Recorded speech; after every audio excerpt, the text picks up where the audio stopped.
জীবনে তিনটি বিষয় আছে, তিনটি বস্তু আছে, তারা যেন আপনাকে কখনো বশে না করে নিতে পারে। প্রথম হলো ধন। ধন যতক্ষণ আপনি ব্যবহার করতে থাকেন, যতক্ষণ তা আপনার কাজে আসছে, ততক্ষণ ঠিক আছে, এই ধন আপনার কাছে অমৃত। কিন্তু যখন এই ধন আপনাকে ব্যবহার করতে শুরু করে, বুঝে যাবেন যে আপনার পতনের সময় শুরু হয়েছে। দ্বিতীয় বিষয়, ফেলে আসা অতীত। যাই করুন, আপনি অতীত পাল্টাতে পারবেন না, আর এই সত্যিটা আপনিও জানেন। কিন্তু তাও এর বশবর্তী আমরা হয়ে পড়ি, আর যখন তাই হয়, তখন এই সংসারে আমরা যেখানেই যাই না কেন, যত বড়ই সুখ লাভ করি না কেন, সেই সব আমাদের কাছে তিক্ত বলে মনে হয়। তৃতীয় বিষয়, আপনার আশেপাশের মানুষ ভিন্ন ভিন্ন ধরনের মানুষ হয়, যাদের চিন্তা ভাবনা এবং দৃষ্টিভঙ্গি ভিন্ন ভিন্ন প্রকারের। যদি এদের বশবর্তী আপনি হয়ে পড়েন, তাহলে কেউ বলবে এটা করো, এটা ভালো। কেউ বলবে এটা করো না, ওটা করো, ওটা ভালো কাজ। কেউ বলবে এই দুটোই করো না, অন্য কিছু করো। এই কথাগুলিতে আপনি এতটাই জড়িয়ে পড়বেন যে আপনি লক্ষ্যভ্রষ্ট হয়ে পড়বেন। তাই এই তিন বিষয় থেকে সাবধানে থাকবেন। যদি কোনো কিছু বশ করতে হয়, তাহলে আপনাকে বশ করতে হবে আপনার আজকে, নিজের বর্তমানকে। এটা খুব প্রয়োজনীয়। এটা ভাববেন যে এই সময়ের সদ্ব্যবহার আমি কিভাবে করব, সময়কে শাসন কিভাবে করব, ওই কর্ম কিভাবে করব যাতে ভবিষ্যতে কখনো আমার আফসোস না হয়, বরং এই সংসার আমাকে নিয়ে গর্ব করবে, সেই কর্ম করুন। আর যখন আপনি এটা শিখে নেবেন, তখন আপনি নিজেই নিজেকে প্রকৃত অর্থে ভাগ্যশালী করে তুলবেন। আসুন আমার সাথে ভালোবেসে বলুন, রাধা রাধা। মানুষ যখন এই সংসারে প্রবেশ করে, অর্থাৎ জন্মগ্রহণ করে, তখন নিশ্চিন্তে থাকে, আনন্দে থাকে। কিন্তু যেই মাত্র তার মধ্যে বোধশক্তি আসে, তখন সে চিন্তা করতে শুরু করে। চিন্তা ভবিষ্যতের, সেই সমস্ত বিষয় নিয়ে চিন্তা করে যা ওর হাতে নেই। তারপর বড় হয়, বিবাহ সম্পন্ন হয়, গৃহস্থ জীবন যাপন করে, তারপর আবার চিন্তায় মগ্ন হয়ে যায়। ভাবে এই যে আমার পরিবার, আমি কি ঠিকমতো তার খেয়াল রাখতে পারছি? কাল যখন আমি এই সংসার থেকে চলে যাব, তখন আমার এই পরিবারের দেখাশোনা কে করবে? শেষ পর্যন্ত এই পরিবার তো আমারই উত্তরদায়িত্ব। যাক, আপনাকে একটা প্রশ্ন করি। এই সংসারে আসার পূর্বে আপনি কি এই প্রশ্ন করেছিলেন, এটা ভেবেছিলেন যে আমাকে ছাড়া এই সংসার কিভাবে চলবে? করেননি, তাই তো? তাই আপনার এটা নিয়ে দুশ্চিন্তা করার প্রয়োজন নেই যে আপনি যখন এই সংসার ত্যাগ করে চলে যাবেন তখন কি হবে। আপনি যখন ছিলেন না, তখনও এই সংসার চলছিল। আপনি যখন এই সংসার ত্যাগ করবেন, তখনও এই সংসার চলতে থাকবে। যদি কোনো বিষয়ের প্রভাব থাকে, তা হলো আপনার আজকের তথা বর্তমানের কর্ম।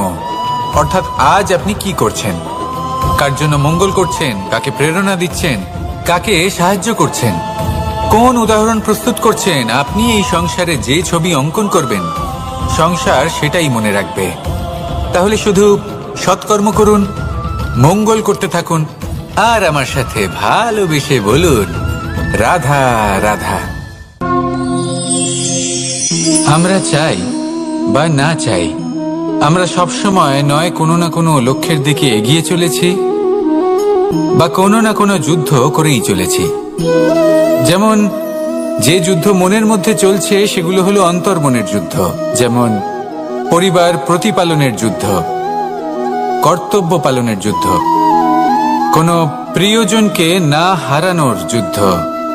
এসব যুদ্ধ মনের মধ্যে চলে, এবং সেদিক থেকে দেখতে গেলে আমরা হলাম এই সংসারের সব থেকে বড় যোদ্ধা, তাই না?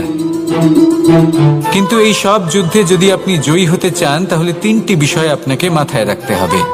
প্রথম হলো, সেই ব্যক্তি যিনি এই যুদ্ধে পরাজিত হয়েছেন, তাকে নিজের থেকে দূরে করে দেবেন না, বরং আপনি তার কাছে যান, তার সাথে কথা বলুন, কথাবার্তা চালান, আলোচনা করুন, তার থেকে পরামর্শ নিন, এবং বুঝতে চেষ্টা করুন উনি কি ভুল করেছিলেন, এবং সেই ভুল নিজের জীবনে করবেন না।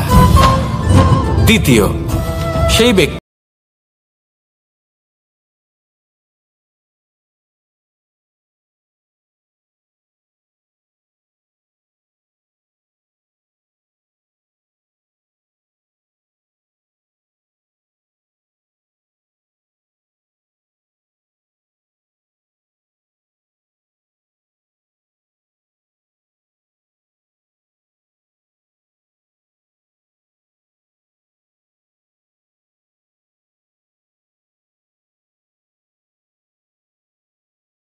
হয়ে চলেছেন।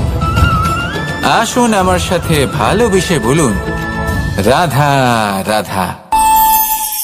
মানুষের জীবন হলো তার যাত্রা, এবং প্রত্যেকের জীবনযাত্রার লক্ষ্য হলো আলাদা। এবার মনের মধ্যে এই প্রশ্ন জাগতেই পারে যে এই জীবনের লক্ষ্যটা গুরুত্বপূর্ণ নাকি যাত্রাটা। এবং এই ভাবনায় আমরা কোথাও না কোথাও সব থেকে গুরুত্বপূর্ণ বিষয়ে ভুলে যাই যে সব থেকে গুরুত্বপূর্ণ ব্যক্তিত্ব হলো আমাদের সাথী, আমাদের সহযাত্রী, যার সাথে আমরা এই যাত্রাপথ সুনিশ্চিত করি। এটা খুব গুরুত্বপূর্ণ। আপনি নিজেই দেখুন, মেঘ থেকে বৃষ্টি ঝরে পড়ে। তার লক্ষ্য হলো ধরিত্রী, তার যাত্রাপথ হলো সেই বায়ুমণ্ডল। কিন্তু ও কোন সাথী নির্বাচন করছে তার উপর কত কিছু নির্ভর করে। যদি সাথী হিসেবে ঝিনুককে খুঁজে পায় আর ওই ঝিনুকের ওপরে গিয়ে পড়ে, তাহলে মুক্তয়ে পরিণত হয়। তখন লক্ষ্য কি হয়ে থাকে? ঈশ্বরের আভূষণ। সেখানেই যদি এই জলের ফোঁটা কোনো সাপের সঙ্গ পায়, কোনো সাপের মুখে গিয়ে পড়ে, তাহলে তা পরিণত হয় বিষে। আর তখন লক্ষ্য কি হয়? কারোর প্রাণ হরণ করা। এই উদাহরণ স্থির করে যে আমাদের জীবনে সাথীর নির্বাচন হলো অত্যন্ত আবশ্যক এবং অত্যন্ত গুরুত্বপূর্ণ বিষয়। কারণ সাথীর প্রভাব শুধু যে আপনার পথে পড়বে তা নয়, আপনার লক্ষ্যের উপরও পড়বে। কখনো কখনো কেউ আপনার লক্ষ্য বদলে দেবে, কখনো উচিতভাবে, কখনো অনুচিতভাবে। সেটা আপনার নির্বাচনের উপর নির্ভর করছে। তাহলে একজন শ্রেষ্ঠ সাথী নির্বাচন করুন আর আমার সাথে ভালোবেসে বলুন, রাধা রাধা। মানুষ বর্তমানে নিজের জীবন অতিবাহিত করেন, কিন্তু তার জীবনে অতীতকাল এবং ভবিষ্যৎকাল এই দুটোরই সমান গুরুত্ব রয়েছে। অতীতকাল অতিবাহিত হয়ে গেছে এবং সেটা জীবিত থাকে আমাদের স্মৃতি হিসেবে, এবং ভবিষ্যৎ হলো সেটাই যেটা আমরা শুধুমাত্র কল্পনাই করতে পারি। এবার অতীতের কিছু স্মৃতি এমন থাকে যা আমাদের কাছে আনন্দময় হয় না, তা কটু হয়, দুঃখজনক হয়, যন্ত্রণাদায়ক হয়। আমরা যা কিছুই করি তা বদলে ফেলতে পারবো না, কিন্তু ভবিষ্যৎকাল সেটা আমরা রচনা অবশ্যই করতে পারি, যদি আজ আমরা শ্রেষ্ঠ কর্ম করি। যদি আজকের এই দিনটা আমরা আনন্দের সাথে অতিবাহিত করি, সুখের সাথে অতিবাহিত করি, এক একটা মুহূর্ত আমরা আনন্দ এবং ভালোবাসার সাথে অতিবাহিত করি, আপনার আজকের এই কর্ম আপনার ভবিষ্যৎ নির্ধারণ করবে। আজ আপনি যেভাবে জীবন কাটাবেন তা ভবিষ্যতে গিয়ে অতীতকালে পরিণত হবে। আর তখন আপনি এমন স্মৃতি খুঁজে পাবেন যেখানে আপনি প্রত্যেকটি মুহূর্ত প্রেম এবং আনন্দের সাথে অতিবাহিত করেছেন, এবং সেই স্মৃতি মধুর হবে।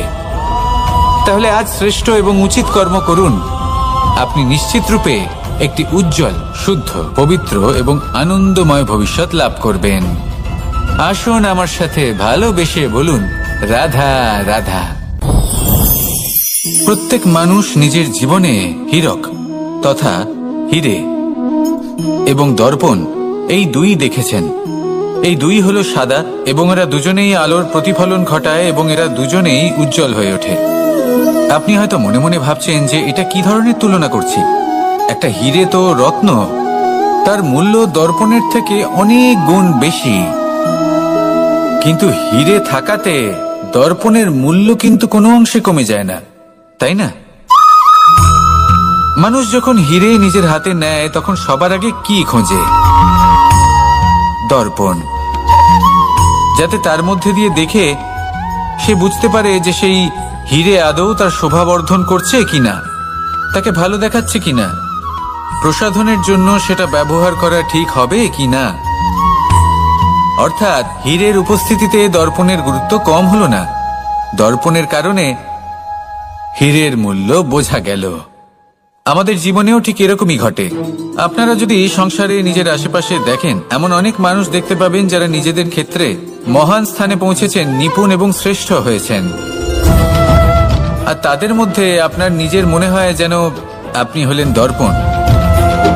নিজেকে ছোট মনে করবেন না। আপনার মূল্য কম হচ্ছে না, আপনার নিজস্ব মূল্য আছে। আর যদি আপনার অস্তিত্ব না থাকে তাহলে ওনাদের অস্তিত্বের মূল্য সংসার বুঝতেই পারবে না। জীবনে সবসময় চেষ্টা করবেন যাতে আপনি আরো বেশি শ্রেষ্ঠ হয়ে উঠতে পারেন।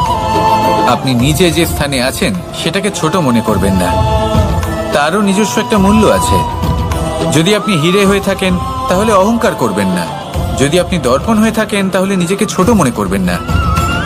আসুন আর আমার সাথে ভালোবেসে বলুন, রাধা রাধা। পাপ এবং পুণ্য, এই দুই হলো সংসারের এমন দুই বিন্দু যাকে কেন্দ্র করে এই সংসারের চক্র ঘুরতে থাকে। আমরা যদি কোনো কর্ম বিচার করি, হয় পুণ্য নয় পাপের দৃষ্টিভঙ্গি দিয়ে, এটা হয় পুণ্য না হলে পাপ। কিন্তু এই পাপ এবং পুণ্য এই দুই নির্ভর করে প্রত্যেক মানুষের ওপর, তার চিন্তাধারা, তার পরিস্থিতির ওপর। ধরুন এমন একজন মানুষ যিনি অনেক দিন ধরে বনে পথ হারিয়েছেন, অনেক দিন হয়তো উনি কোনো খাবার খাননি। এবার এমন পরিস্থিতি চলে এসছে যে এবার যদি উনি খাবার না খান তাহলে হয়তো জীবিতই থাকবেন না। আর এমন অবস্থায় ওনার সামনে যদি কোনো প্রাণী আসে তাহলে তাকে শিকার করা, এটা কিন্তু তার কাছে পাপ নয়, এটা তো জীবিত থাকার একমাত্র উপায়। এটা তার কাছে পুণ্য সম। আর যদি আমি এমন একজন ব্যক্তির কথা বলি যিনি সরল, যিনি একটি সুখী, শান্ত, সুরক্ষিত জীবনযাপন করছেন, তার কাছে কিন্তু এটা পাপ। এইরকমই এই সংসারে ভিন্ন ভিন্ন পরিভাষা আছে পাপ এবং পুণ্যের। তার মধ্যে যদি আমি আপনাকে একটি সরল পরিভাষা দিই, সেটা হলো, জীবনে যখনই কোনো কর্ম করবেন সেটা নিয়ে একটু ভেবে দেখুন যে এই যে কাজটা আমি করছি তার ফলে এই যে অন্য মানুষেরা আছেন এই সংসারে, তারা কি দুঃখ পাবেন? যদি তারা দুঃখ পান তাহলে সেটা পাপ। যদি আপনি এমন কোনো কর্ম করেন যার ফলে অন্যরা প্রসন্নতা লাভ করেন, তাদের মুখে হাসি ফুটে ওঠে, যদি তারা প্রেরিত হন, জীবনে সামনে এগোতে পারেন, তাদের বিকাশ হয়, তাহলে এটা হলো পুণ্য। তাই জীবনে সবসময় পুণ্য করতে থাকুন আর আমার সাথে ভালোবেসে বলুন, রাধা রাধা। তালা অনেক পুরনো একটা আবিষ্কার। যবে থেকে এই সংসারে বহুমূল্য বস্তু নির্মিত হয়েছে তবে থেকেই এই তালা নির্মাণ হয়েছে, তবে থেকে এর ব্যবহার করা হয়েছে, যাতে উচিত সময় এলে পরে আমরা আমাদের বহুমূল্য জিনিসগুলো সুরক্ষিত রাখতে পারি এবং সময় এলে পরে বের করে সেগুলি ব্যবহার করতে পারি। এবার একটা গুরুত্বপূর্ণ তথ্য আছে যেটা জানা অত্যন্ত গুরুত্বপূর্ণ, এবং সেটা হলো যে একটা তালা নির্মাণের পূর্বে তা খোলার যন্ত্র অর্থাৎ তার চাবিটি নির্মাণ করা হয়, এবং এটাই জীবনের খুব বড় একটা শিক্ষা প্রদান করে যায়। আমাদের জীবনে যখনই কোনো সমস্যা আসে তখন ভয়ভীত হওয়ার কোনো দরকার নেই, কারণ এই প্রকৃতি, এই ঈশ্বর এই সমস্যার সমাধান তথা এর চাবি আগে থেকেই নির্মাণ করে রেখে দিয়েছেন। শুধু দরকার হলো সেই সমস্যার ঊর্ধ্বে উঠে সেই সমাধান খুঁজে বের করা। মানুষ অনেক সময় সমস্যা দেখে ভীত হয়ে পড়েন, চিন্তিত হয়ে পড়েন, নিজের বিবেক হারিয়ে ফেলেন। আপনার শুধু এই মনকে শান্ত করা প্রয়োজন। এই শান্ত মনের সাথে এই সমস্যার নিবারণ খুঁজে নিতে হবে। তাই সমস্যা যতই তীব্র হোক না কেন, ভয় পাওয়ার কোনো প্রয়োজন নেই। পরম শান্ত মনে সমাধান খুঁজে বের করুন।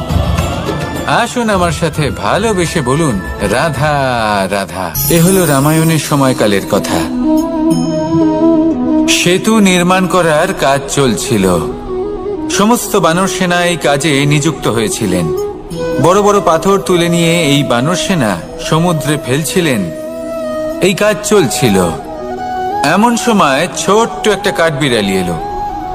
ছোট ছোট মাটির ডেলা হাতে নিয়ে সাগরের কাছে যাচ্ছিল আর বড় বড় পাথরের পাশে রেখে দিচ্ছিল, যথাসম্ভব সেখানে রেখে আসছিল। সারা দিন ধরে সে এই পরিশ্রম করেই যাচ্ছিল। এবার শ্রীরাম তার এই কাজ দেখতে পেলেন। সেই ছোট্ট কাঠবিড়ালিটিকে নিজের হাতে তুলে নিলেন এবং অত্যন্ত ভালোবেসে তার পিঠে হাত বুলিয়ে দিলেন। কথায় আছে যে কাঠবিড়ালির পিঠে যে দাগ আছে সেই 3টি দাগ এসেছে শ্রীরামচন্দ্রের 3 আঙুলের থেকে। যে কাজ আপনি করছেন তাতে সমস্ত শক্তি প্রয়োগ করুন।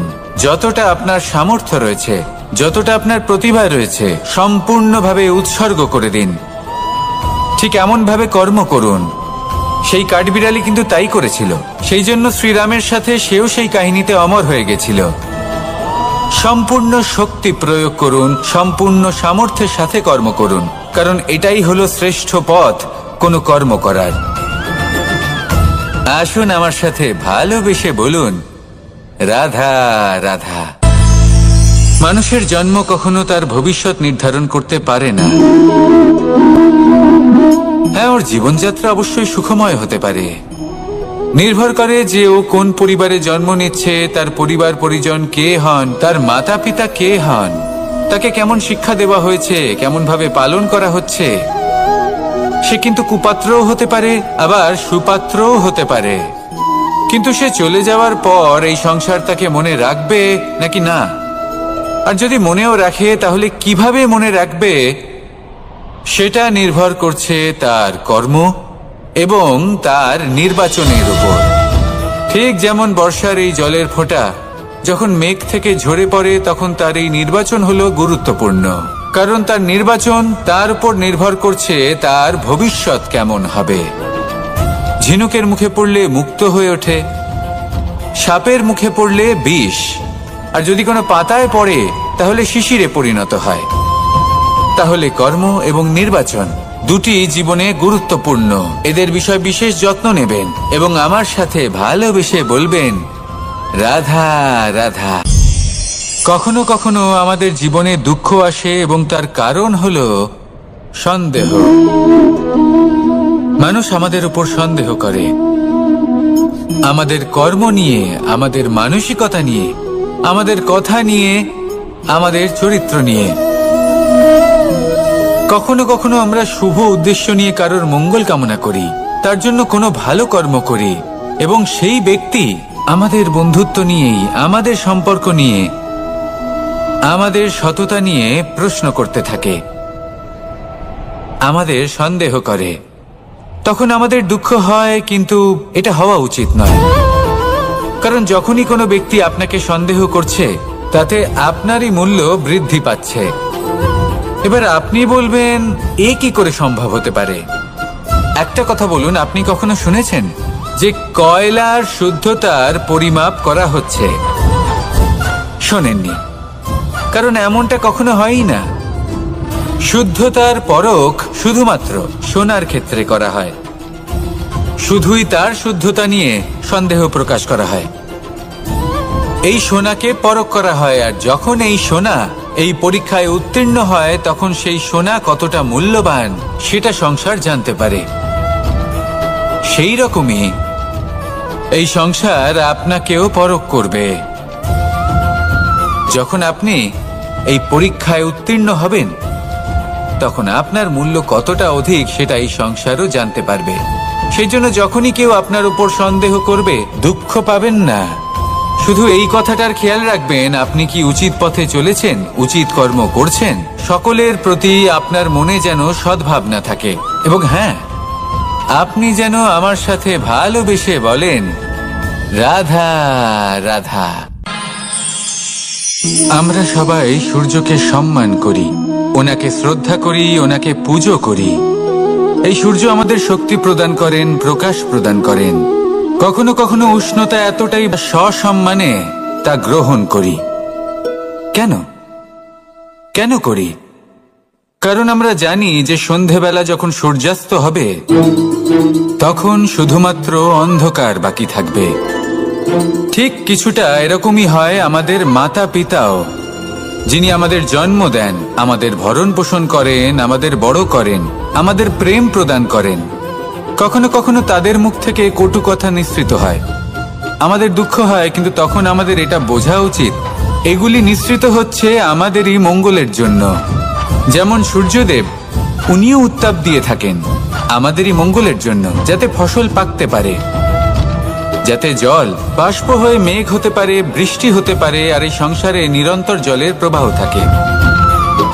আমাদের মাতা পিতা, তাদের কঠোর আচরণ, তাদের কঠোর অনুশাসনের পেছনে লুকিয়ে থাকে ওনাদের ভালোবাসা। আমাদের তা বুঝতে হবে, সসম্মানে ওনাদের গ্রহণ করতে হবে। কারণ ঠিক সূর্যাস্তের পরে যেমন চতুর্দিক অন্ধকারচ্ছন্ন হয়ে যায়, তেমনি আমাদের জীবন থেকে যখন আমাদের মাতা পিতা চলে যায়, তখন আমাদের জীবনেও শুধু এবং শুধুমাত্র অন্ধকারই ছেয়ে থাকে। সেই জন্য নিজের মাতা পিতাকে সম্মান করুন, ওনাদের ভালোবাসা প্রদান করুন। এই মন আর এই জীবন প্রসন্ন হয়ে বলবে, রাধা রাধা। শিশিরের বিন্দু পাতার ওপর পড়ে আর তার গায়ে লেগে থাকে। পাতা তাকে শুষে নিতে পারে না, আর শেষ পর্যন্ত সে ঝরে পড়ে যায়। অন্যদিকে রয়েছে মেঘ এবং চাতক। এদের মধ্যে অনেক দূরত্ব থাকে। মেঘ থাকে আকাশে আর চাতক থাকে ধরিত্রীতে। কিন্তু যখন এই মেঘ থেকে বৃষ্টি ঝরে পড়ে, এই চাতক কিন্তু সেই জলই পান করে, নয়তো সে তৃষ্ণার্ত থেকে যায়। এবার অন্যদিকে দেখলাম শিশির বিন্দু আর পাতার এই সম্পর্ক। এরা খুব কাছাকাছি থাকে, ঘনিষ্ঠও থাকে। অন্যদিকে রয়েছে মেঘ এবং চাতকের সম্পর্ক, যাদের মধ্যে অনেক দূরত্ব থাকা সত্ত্বেও তারা খুব ঘনিষ্ঠ, তাই না? এই সারমর্ম খুব সরল। এই নৈকট্য, এই দূরত্ব, তা আপনার সম্পর্কে প্রভাব কিছুতেই ফেলতে পারে না। এই নৈকট্য, এই দূরত্ব, এইসব হলো শুধুমাত্র মনের ব্যাপার। কখনো আপনি অনুভব করেছেন আপনি কারোর থেকে অনেক অনেক দূরে আছেন, অনেক দূরে আছেন, তাও সেই ব্যক্তির প্রতি আপনি টান অনুভব করেন। সেখানে আপনি কারোর সাথে প্রত্যেক দিন অতিবাহিত করেন, সমস্ত জীবন অতিবাহিত করেন, সব থেকে বেশি সময় তার সাথে অতিবাহিত করেন, তাও তার প্রতি সেই টান অনুভব করেন না। এই সংকেত হলো মনের দূরত্বের। তাহলে মনের এই দূরত্ব দূর করুন আর আমার সাথে ভালোবেসে বলুন, রাধা রাধা। পাখি কখন জন্ম নেয়, কখন উড়তে শেখে, কখন বাসা বানাতে শেখে, কখন নিজের মৃত্যু লাভ করে, এসব আমাদের মধ্যে কে জানে। কে জানে কি হবে আদি ইত্যাদি, এই সব ভাবনায় আমরা মগ্ন হয়ে যাই। কিছুটা এমন ভাবে মগ্ন হই যে বর্তমানের কর্মের এই জীবনের যাত্রাপথে সেই সময়ের আনন্দ উপভোগ করতে ভুলে যাই। এবার দেখুন একটা পাখি কি করে। ওর কর্ম হলো গান গেয়ে চলা। ওই পাখি গেয়ে চলে, কেউ ওর গান শুনুক বা না শুনুক, কেউ আদৌ শুনছে কিনা সেই বিষয়টা নিয়ে সেই পাখির কিছুই যায় আসে না। সেই পাখি নিজের কর্ম করতে থাকে।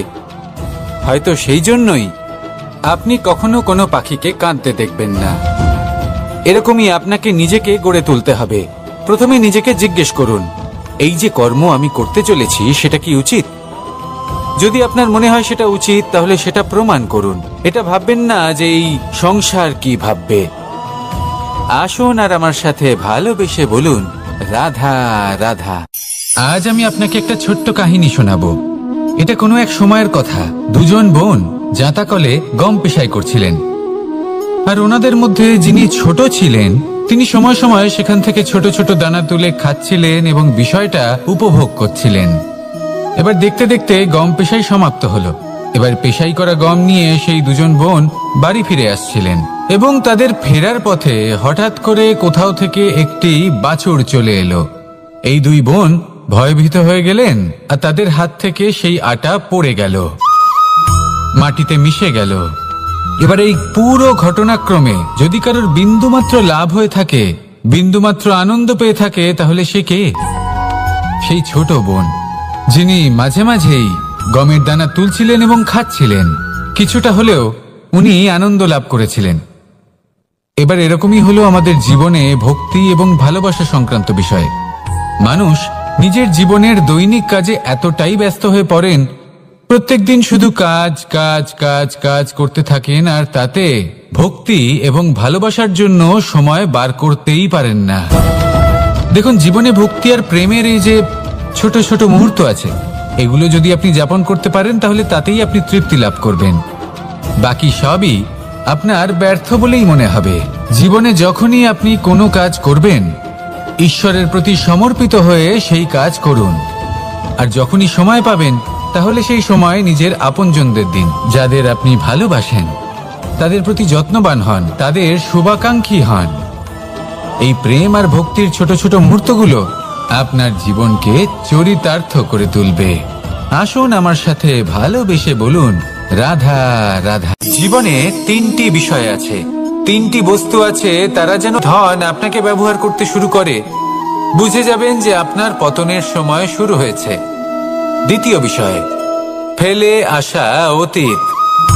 যাই করুন আপনি অতীত পাল্টাতে পারবেন না, আর এই সত্যিটা আপনিও জানেন, কিন্তু তাও এর বশবর্তী আমরা হয়ে পড়ি। আর যখন তাই হয়, তখন এই সংসারে আমরা যেখানেই যাই না কেন, যত বড়ই সুখ লাভ করি না কেন, সেই সব আমাদের কাছে তিক্ত বলে মনে হয়।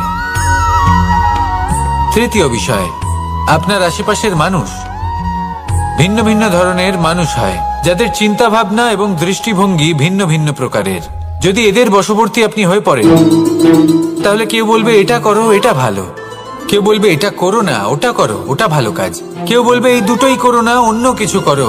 এই কথাগুলিতে আপনি এতটাই জড়িয়ে পড়বেন যে আপনি লক্ষ্যভ্রষ্ট হয়ে পড়বেন। তাই এই তিন বিষয় থেকে সাবধানে থাকবেন। যদি কোনো কিছু বশ করতে হয়, তাহলে আপনাকে বশ করতে হবে আপনার আজকে, নিজের বর্তমানকে। এটা খুব প্রয়োজনীয়। এটা ভাববেন যে এই সময়ের সদ্ব্যবহার আমি কিভাবে করব, সময়কে শাসন কিভাবে করব, ওই কর্ম কিভাবে করব যাতে ভবিষ্যতে কখনো আমার আফসোস না হয়, বরং এই সংসার আমাকে নিয়ে গর্ব করবে, সেই কর্ম করুন। আর যখন আপনি এটা শিখে নেবেন, তখন আপনি নিজেই নিজেকে প্রকৃত অর্থে ভাগ্যশালী করে তুলবেন।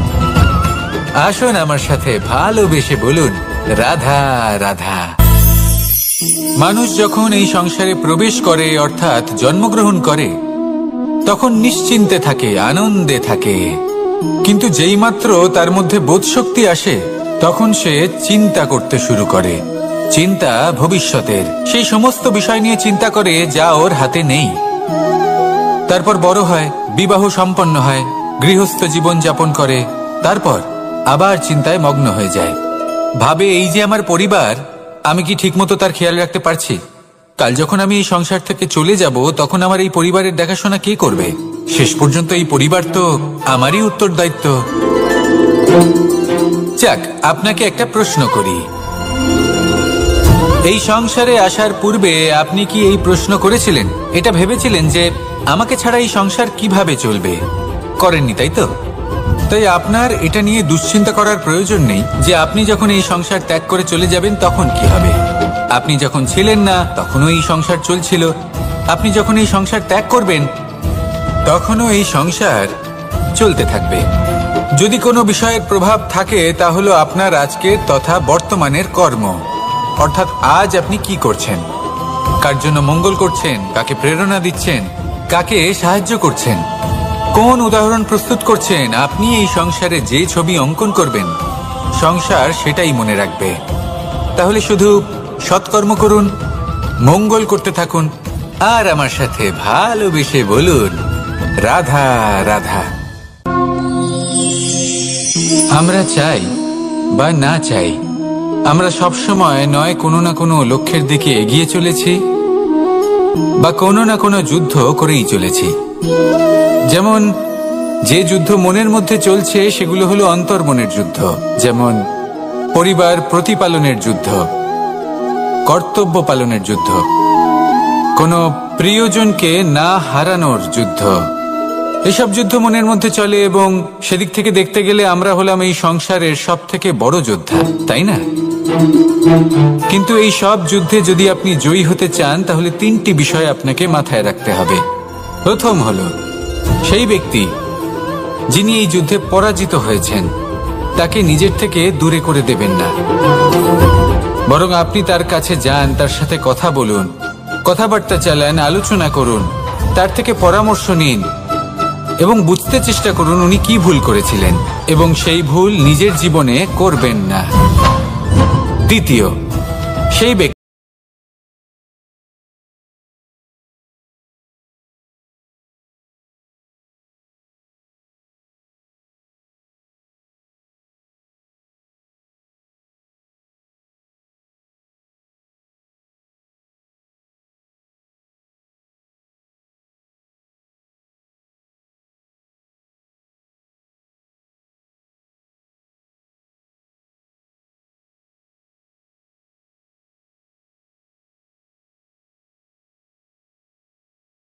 অগ্রসর হয়ে চলেছেন। আসুন আমার সাথে ভালোবেসে বলুন, রাধা রাধা। মানুষের জীবন হলো তার যাত্রা, এবং প্রত্যেকের জীবনযাত্রার লক্ষ্য হলো আলাদা। এবার মনের মধ্যে এই প্রশ্ন জাগতেই পারে যে এই জীবনের লক্ষ্যটা গুরুত্বপূর্ণ নাকি যাত্রাটা। এবং এই ভাবনায় আমরা কোথাও না কোথাও সব থেকে গুরুত্বপূর্ণ বিষয়ে ভুলে যাই যে সব থেকে গুরুত্বপূর্ণ ব্যক্তিত্ব হলো আমাদের সাথী, আমাদের সহযাত্রী, যার সাথে আমরা এই যাত্রাপথ সুনিশ্চিত করি। এটা খুব গুরুত্বপূর্ণ। আপনি নিজেই দেখুন, মেঘ থেকে বৃষ্টি ঝরে পড়ে। তার লক্ষ্য হলো ধরিত্রী, তার যাত্রাপথ হলো সেই বায়ুমণ্ডল। কিন্তু ও কোন সাথী নির্বাচন করছে তার উপর কত কিছু নির্ভর করে। যদি সাথী হিসেবে ঝিনুককে খুঁজে পায় আর ওই ঝিনুকের ওপরে গিয়ে পড়ে, তাহলে মুক্তয়ে পরিণত হয়। তখন লক্ষ্য কি হয়ে থাকে? ঈশ্বরের আভূষণ। সেখানেই যদি এই জলের ফোঁটা কোনো সাপের সঙ্গ পায়, কোনো সাপের মুখে গিয়ে পড়ে, তাহলে তা পরিণত হয় বিষে। আর তখন লক্ষ্য কি হয়? কারোর প্রাণ হরণ করা। এই উদাহরণ স্থির করে যে আমাদের জীবনে সাথীর নির্বাচন হলো অত্যন্ত আবশ্যক এবং অত্যন্ত গুরুত্বপূর্ণ বিষয়। কারণ সাথীর প্রভাব শুধু যে আপনার পথে পড়বে তা নয়, আপনার লক্ষ্যের উপরও পড়বে। কখনো কখনো কেউ আপনার লক্ষ্য বদলে দেবে, কখনো উচিতভাবে, কখনো অনুচিতভাবে। সেটা আপনার নির্বাচনের উপর নির্ভর করছে। তাহলে একজন শ্রেষ্ঠ সাথী নির্বাচন করুন আর আমার সাথে ভালোবেসে বলুন, রাধা রাধা। মানুষ বর্তমানে নিজের জীবন অতিবাহিত করেন, কিন্তু তার জীবনে অতীতকাল এবং ভবিষ্যৎকাল এই দুটোরই সমান গুরুত্ব রয়েছে। অতীতকাল অতিবাহিত হয়ে গেছে এবং সেটা জীবিত থাকে আমাদের স্মৃতি হিসেবে, এবং ভবিষ্যৎ হলো সেটাই যেটা আমরা শুধুমাত্র কল্পনাই করতে পারি।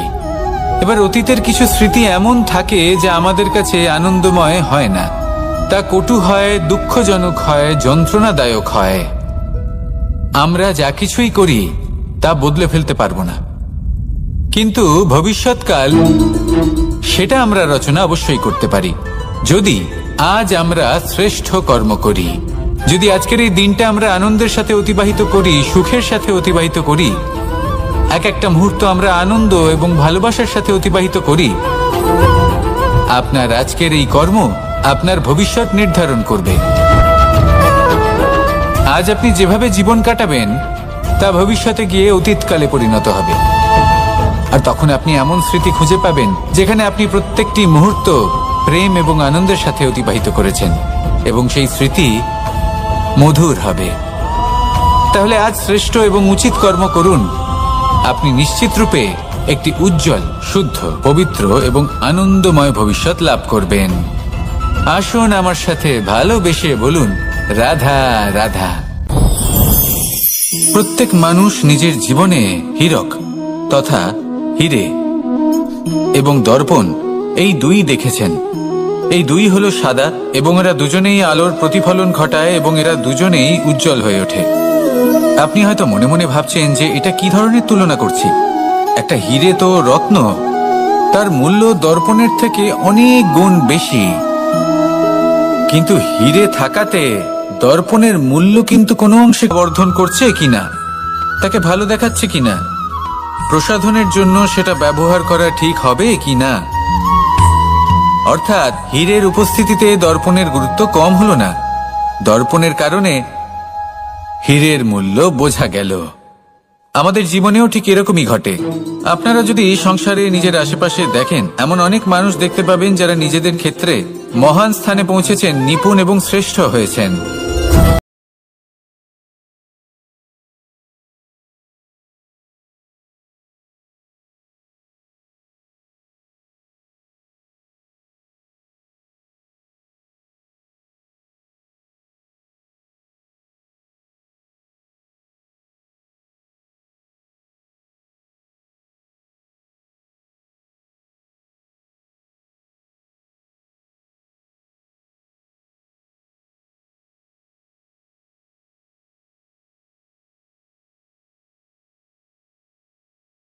নিজেকে ছোট মনে করবেন না। আসুন আর আমার সাথে ভালোবেসে বলুন, রাধা রাধা।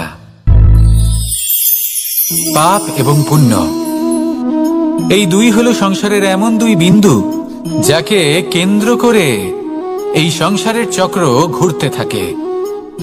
আমরা যদি কোনো কর্ম বিচার করি, হয় পুণ্য নয় পাপের দৃষ্টিভঙ্গি দিয়ে, এটা হয় পুণ্য না হলে পাপ।